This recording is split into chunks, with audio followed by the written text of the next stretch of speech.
I'm lightning like Steve McQueen. I'm in the fast lane when the light turns green. And I built tough, I ain't nothing but grit. Cause I made rugged blood, sweat, and spit.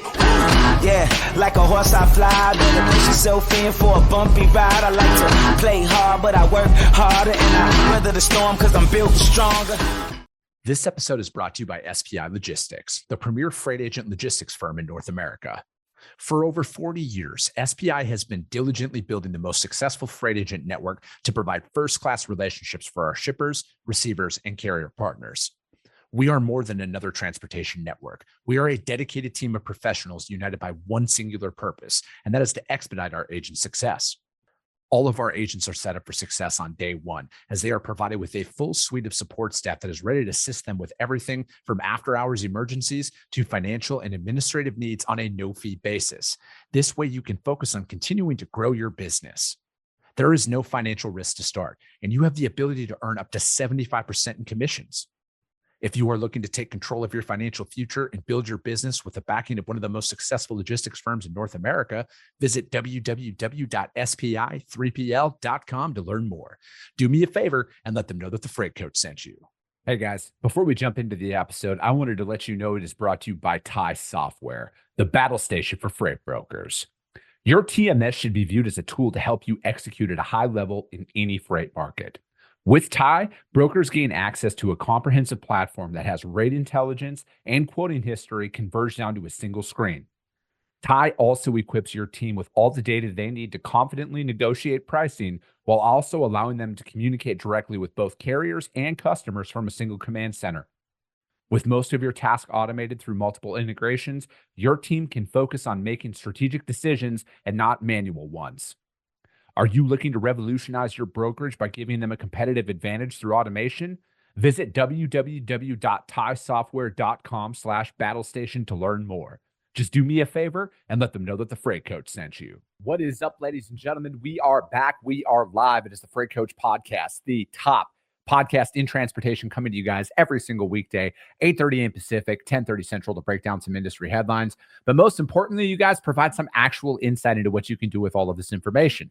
If this is your first time tuning in, welcome. This is the real side of freight, ladies and gentlemen. And I say that before every single show. And what I mean by that is I only speak with transportation professionals, because at the end of the day, you guys, I want to talk to the right individuals who have done what you're looking to do or who are currently doing what you're trying to achieve. So you can take that information, apply it, utilize it, and see a meaningful difference in your business and your life.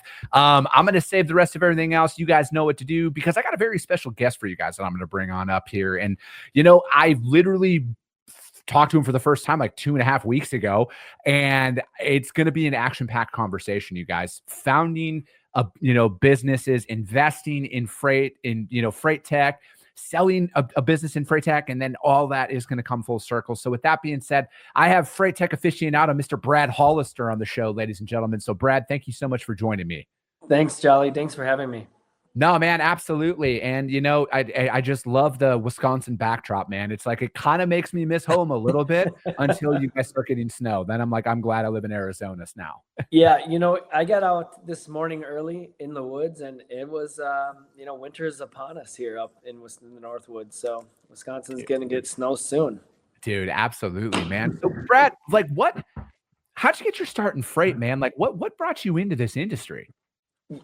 Everyone has an interesting story, and I think it's always by accident. Everybody seems to have gotten in here by accident. And then once you're in logistics or freight, some people can claw their way out for a short amount of time, but our industry always has a way of pulling you back, which is, we all joke about, but, I think it's for a lot of reasons. One, you build so many friendships and so many relationships that, when you excel in one thing, or frankly, if you're a good person, you're going to build a following that people like you, and you're going to find another seat somewhere else. But for me, I was a longtime high school and college wrestler, and I ran into a friend of mine that was doing some in the early days. Do you remember when people would negotiate parcel contracts? Yeah. Yeah, so in the mid 2000s, or between 2000 and 2010, it was the birth of that industry, and the wild west. You could charge, there wasn't that many companies doing it. The message wasn't saturated. You could charge a ton of money. like 50% gain share for 3 years on a contract. And I started working with a friend of mine, selling that, and we did really well. So that was kind of my first go into it. And then we moved into freight, and then I went and worked at Saya. Saya was just rolling out their national network, and I'll tell you, it was a time to learn LTL from the boots on the ground, because there was no like fuel surcharges back then. There was like no reways, no OS&D, hardly. I mean, Saya was a mess because they were putting together like 6 companies. So it was an awesome time to learn the LTL business. So that was really kind of what left. And then after, oil and gas got up to $4 a gallon, which is almost like, we're used to now. But when the first time in 2008 with George W. Bush, and everyone panicked, Saya went through a massive layoff, and I was the newer person. I had only been there 2 years. And so they went through a massive layoff, and so I went to the freight brokerage industry for a small freight broker in Wisconsin that's not around anymore, and kind of learned the business that way. So it was the kind of I accidentally, saw the business from many different sides, from parcel to LTL to truckload. I really don't have a lot of experience in ocean, but domestic, I mean, that's a whole nother mix, right? You get with an ocean person, they're speaking totally different language, but they could say the same thing about LTL for sure. Yeah, I agree wholeheartedly with you, man. And that, but like, I think getting that kind of unique experience really helps you. I think it helps you realize the importance of focusing on one thing and doing it better than literally everybody else. Because I think that, and it takes going through multiple things to actually understand, like, hey, this is the area I want to focus in on. This is what I really want to niche down on, because, otherwise it's very hard to delineate your service offering or what you do differently than your competition if you're kind of doing the spray and pray methodology behind it. And I think like that's one thing that I'm very glad that I adopted inside of my business very early on is, hey, full truckload. That's all that we're going to do. Yeah. We tried to dabble here and there, but I just came to realize like it's just not in our cards. Like if we're going to do something that we can build and scale out, we have to do the exact same thing every single day. Like we have to master the monotonous, and everybody wants to chase the sexy next thing that's out there, where it's like, no, I want to master the monotonous, and I want to provide a service that is so much better and more efficient than everybody else out there that people are inclined to want to work with us. Well, that's a great point. So in that, unpacking what you just said, I mean, if you go to good clients, right? Good companies, solid companies that have, weathered a lot of financial recessions over the years, they are pursuing the expert in that category. For example, like, it would make sense that they would roll out a TMS that did, everything. But when you start to look at like leading companies, they run a parcel TMS, they run LTL differently, they run truckload, completely separate, and they run even returns differently. So thankfully, we're in an era that people have been able to take some pieces of AI and plug in to kind of start to make these data silos talk to each other. But I can understand going back why leading companies, Fortune 500s would pick different technologies to do different tasks within their supply chain. So speaking of freight tech, I mean, that's kind of like what because you built up, a tech company, and, you've since exited that. And, what was that like, kind of, because you've been in the industry for a while, right? So you kind of saw the pre-tech adoption to a little bit of tech hesitancy to now people are like, we need to automate everything inside of our day to day. And I mean, obviously there's still some resistance that's out there, but like, what was that like building that company up in kind of like, I don't want to call it the heyday of freight tech, but like, with what you did there was kind of like the beginning wave of like a lot of new technology coming into our space. Well, I have a famous quote. I was interviewed by Inc. and they asked what it's like running Swan Leap. And I said, I was joking. I didn't think we were recording or whatever during the interview. And I said, it's kind of like looking through a kaleidoscope on LSD, like every day, because you just don't know what's coming at you every day. Like literally didn't know what was coming at me. Like every day was something new. And it's like, I was almost worried, like when everything was calm and going well, like it was just chaos. And I think anybody running any kind of startup understands that. It was honestly hell. And I had a friend of mine that just raised like $500 million outside of freight tech. And I asked him, he's 7 years in. I'm like, hey, how's it going? You having fun? And he's like, yeah, it's awesome. I said, bullshit. You're 7 years in. I mean, you could tell your investors that, you could tell your employees that, you could tell your wife that, but at the end of the day, I know like what you're going through, man. It's because, even the people that have, a tireless work ethic, can't run at that pace forever. And I realized that in hindsight. So that's kind of what like led to, I never built the company with an exit in mind. I don't think most entrepreneurs do, because you can't go through that hard of a thing like 95% committed. It just will not work out in your favor, right? Like David Goggins doesn't run his races, pretty sure he's going to finish. No. I think that's a great point there, Brad, that I think is overlooked by kind of the entrepreneur gurus on social media right now is like, I think if your intention is to go in and then build a company and just sell it within 5 years, I think that you're going to be met with massive resistance that's out there, because like ultimately your only intent is for you to make money and nobody else is really going to gain any value from it. Right. Where it's like, I think like, and everybody goes through it, right? I don't know anybody who starts a business that's like, oh, hey, I'm hoping to come in it and then get more poor throughout this, right? Like, of course, making money and building something cool is on the agenda. But I think that, it's like what you have to go through. I mean, because like, dude, I'm 4 years into this, right? Like, I'm not a guru or an expert. I just know what I know and what I've been through. And I'm way too fucking committed at this point to even think twice about it. But like, the reality is this is literally the hardest thing I've ever done. And it continues to be that way. But it's not the work that's hard. It's all the other stuff that you have to deal with that you're insulated from as an employee. Like we were talking before we started recording, like dealing with banks, dealing with lawyers, dealing with all of that stuff. It's necessary, but it's like, man, it's so draining, because like if you want to raise money, for example, or if you want to go get a line of credit from the bank, they can pull all that shit away at any given moment, right? Like when you need it. Yeah. You need it. Yeah. So it's like, it's all of that stuff that you have to go through. And, because it's not just, oh, hey, I started an LLC, now I'm a millionaire. It is such a challenge. The other problem though, is like I felt when going through it, like I didn't, when COVID hit, right? I asked my leadership team, can you guys, I don't know what this thing's going to look like. I need to get a 10, 25 and a 50% cut plan for your budget. Like, I don't know what this is going to do. Right. I mean, they're talking, you guys remember, like they're talking like truckloads of bodies and stuff. Oh, dude. Like, you remember like when it first came out, it's like, oh my God. So I'm like, I don't know what we're going to do. Like, I want 10, 25 and 50% cut plan for your budget. Like, what are we going to do if we have to almost like survive?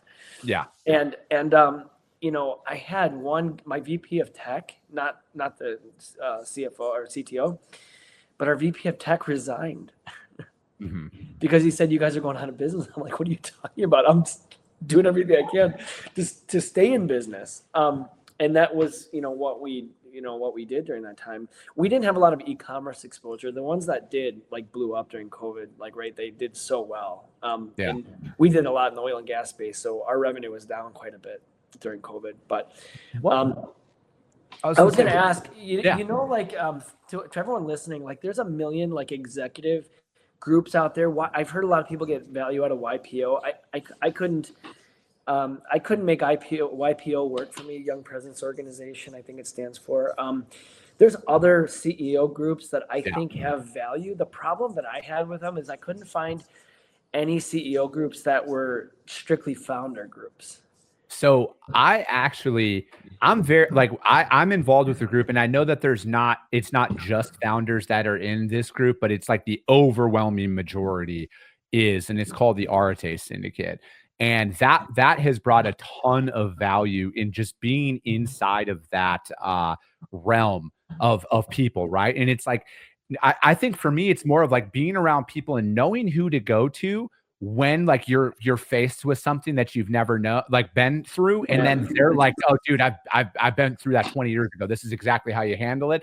That's the stuff that's invaluable that you as a founder, I think you need to surround yourself with. And I actually just put a post out there this morning about this, Brad. Like the best thing that I've ever, like the most effective decision that I've ever made is I stopped taking advice from people that aren't actually ahead of me.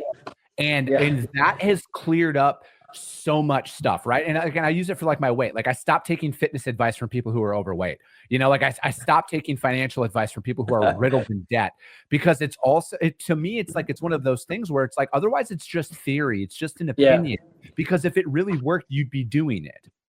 I mean, that is so true. I mean, I kind of feel the same way with motivational speakers. I feel the same way about so many things, SEO in your business. When you're getting pitched by an SEO company, it's like, if you're really good at this, why would you waste your time with selling this service? Why wouldn't you just get to the top of Google on all these wonderful things? But that's a great point, because it really helps you to block the noise, right? To focus. So Andrew Silver or Matt Silver just posted something I thought was like a great post for this year that I hadn't seen, like one of the more powerful ones. And Matt Silver said, stop taking appointments with people as a founder. And like, I don't remember what else he said. You could probably look it up, but like, holy shit, like that is so important as a founder to like know going in, what your objective is and everything. And also managing those expectations with, hey, here's what I want to accomplish today, like, because, you really don't have time to spin your tires at all. You have to be effective. So. Dude, that's another very good point though, right? Is it's like you have to do that. You have to control your calendar. And again, I learned this from the entrepreneur group that I'm involved in, where it's like a first meeting with somebody, unless it is a direct introduction from somebody who I know and trust. If this is kind of like a cold introduction, it's like no more than a 15-minute. If you can't get that out, and again, I'm not trying to be disrespectful, but like my time is the only value that I have, right? Like that's the only it's the only thing that I can't get more of. So it's like, I have to be very mindful of that. And then, cause like I've also noticed, as an early founder, cause I think what a lot of that breeds though, Brad, is it's like, you go from like fucking anybody pay attention to me, please, anybody give me the time of day. And then you get a little bit of that. And then you start to realize like, do people just fucking take meetings for the sake of taking meetings? Like, what are we doing here? You know what? You know who does? Employees. Yeah. No, that's the truth. It's true, right? Man. And that's, not necessarily all employees, but it's just the mentality of somebody that is like busy being busy or busy producing and executing. So, dude, I'm right there with you on that, man. And so what was it like, what was it like exiting a company? What was it like being acquired? What was that like? What did that feel like the next morning when it was all said and done? Well, I hated COVID, right? Like I hated what it did to my company. I hated what it did to my culture. Like I was like literally fighting with all of my development team, that could find all kinds of excuses because we're more productive at home. Come on, bullshit you are. Come on, I'm not a fool, right? Like, but I couldn't get anybody to come back, for safety and everything. So like I lost that battle and I hated it because, like there's, especially back in like, maybe 5 years ago, right? Like there was constantly Silicon Valley recruiters picking off my Midwestern developers for, that were making $100,000, $120,000, and paying, the Silicon Valley recruiters are thinking these guys are half price or less. Yeah.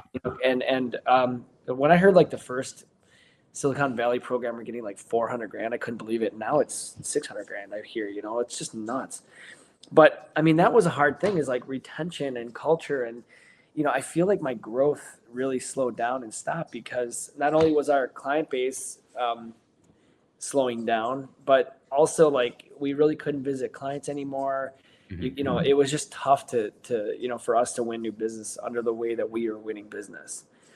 So that was tough. And then, so I couldn't, like, I'd never emotionally could get past this because the business was like a member of our family, there was a time we went to Disney and like I was having just a complete fire, right? I'm in the parking lot my kids were, I don't know, maybe 14, 9, and 4. I mean, and they sat in the parking lot. If I would have known it was going to be like all morning, like dealing with this issue, I would have just sent them in. But it was like 10 more minutes, 10 more minutes, 10 more minutes, 10 more minutes. And it was hours. And my kids sat in the parking lot at Disney for half the day. Damn. And that's just, that's the other thing. Like when you're in this, right? I mean, you have to have everyone else around you aligned, like your family and your spouse, and you have to, because they have to understand that like you could have a family vacation that gets canceled. Yeah. And it's not for the faint of heart. But so we decided during COVID to go to Puerto Rico for 2 months because, I didn't want to sit in Wisconsin and freeze, and there was no sense, and we weren't, able to go out. So it was a pretty nice setup. We were just sitting, on the balcony working all day. And my kids were in school, so they were sitting at the table outside with me. So I was doing calls, they were doing school. It was great. And we had 7 inbound inquiries to acquire us in January. And, I also wasn't prepared for that. Mm-hmm. It was like, we got a lot of like inbound, like, inquiries, but I didn't know how real they were. And you always, as a founder, kind of like posture, like, well, yeah, I'm not for sale, because I'm so cool. Right. But deep down, I think it was like, in hindsight, I was scared. I didn't know how to have a conversation, and I was scared. I didn't want to fuck it up. That's the truth. And the thing about this time that was a little different was I knew all the inbound people. They were all strategics. And so it made it a little easier. And then Jason Swanson, my co-founder and CTO, said to me, Brad, we're starting to develop some legacy code. And he hit me at like just a time that I was just having a hard time with some of the programmers, trying to, execute and get stuff out. And he said, what if we just rebuild the whole system? Like, he's like, we could do it for like $1 million. Mm-hmm. Like just 4 guys could do it, and we could do it in probably 4 to 6 months. We know exactly what to do now, and blah blah blah blah. We'd be like, get rid of legacy code, get rid of all these whining bitches that we have on our payroll, and let's just go and start over. And let's just sell it, take some chips off the table, and keep going. I'm like, yeah, let's do it. Well, clearly that can't happen during an acquisition. Like, that's they want some non-compete, they want some assurances, etc. But that helped me get over mentally to see my life beyond what I was doing. That I couldn't see my life beyond it. So that helped a lot. And then from there, we thought that NTG in Atlanta would be the best place for the technology to really make a difference. And so part of it was like sending a kid off to college, right? Because I had to like send the tech off and put it in their hands and see what they could do with it. But I mean, NTG's a leader in the industry, and they had great people there, and I thought it was a nice fit. So it was great. So I was going to say, in true founder fashion, that we'll fast forward to today, because you were out and then now you're just like I like it. And I'm saying this, Brad, because like I can never, like, I cannot sit here with a straight face and ever say that I could retire. Like I would be bored. My wife would I would probably be dropped off in the desert somewhere. My wife would want to kill me if I had nothing to do, because like that's just the way that I'm wired. I love the build, right? Like I have come to the conclusion, I love going from a laptop in my bedroom to where I am. Like I love the build aspect of it. So what is it now? What do you got going on? Because this is kind of a pretty exciting thing, and I'm truly honored that you and Charlie came to me to be like, to kind of put this out there, to break the news. Well, yeah. Okay. So imagine like we close, we get a bunch of money wired to us, and my biggest fear in going through everything was like, how am I going to produce income, right? Like having a bunch of money was an illogical fear that it would dwindle down. And so for me, it was like, I need to produce. So I went and built a pretty big real estate company that my wife runs, and it's pretty big. Has a lot of doors, and she manages the managers and stuff. And we deployed the capital. I also got with a lot of, kind of the seed kind of little rounds. I started seeing a lot of investment decks and made a handful of investments into some companies that I thought were pretty cool. And I was doing this. I was living in Puerto Rico, and didn't have really too much more money to deploy other than, safety net and stuff. And now I'm like kind of living off the rental income. And for me, Chris, it was more like I was really like losing a sense of purpose, honestly. Yeah. I mean, my best friend was, this like 75-year-old lady that I lived close by. We would go and have drinks together and stuff. And it's just like, I missed kind of all the conference, the action, kind of like, how you kind of like put pieces together of connections or, solve problems, business problems. And I was missing that. And Charlie Dahoney came to me. We had done some co-investing in some other startups already. And he's like, we sat for hours and really laid out this idea of a accounts receivable platform, because when he owned the brokerage and his trucking company now, they were having problems with getting paid. Mm-hmm. And, imagine receivables going 30, 45 days, but things you could do yourself to fix that, or using technology to fix that.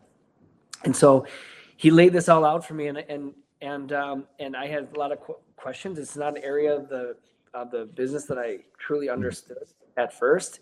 And so I told him, like, let's do it. I'll write a check. And I wrote the check. I was the first investor in Upwell, and I'm really, really excited about that. So since then, it's been really interesting to see how many more people he's been able to evangelize and get involved on his cap table, from like the Mount Rushmore of freight is on his cap table. It's an amazing company.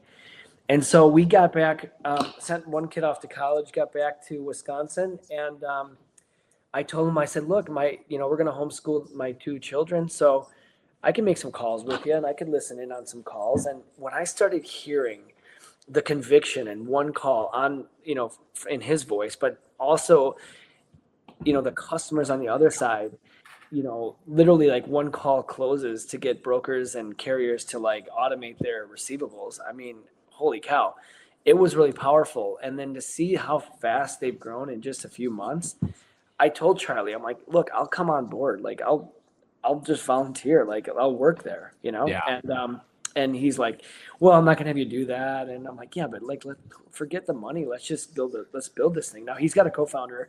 I'm not putting my fingerprint on the co-founder title, but he's got wonderful people over there that had a really good head start for about 9 months. And so it's been really cool to sit and watch and be on calls. And then when I started kind of like taking this and thinking about it and tapping into my network, it was awesome when, Charlie's got a huge network, I got a huge network, and there's some that don't overlap, which is great.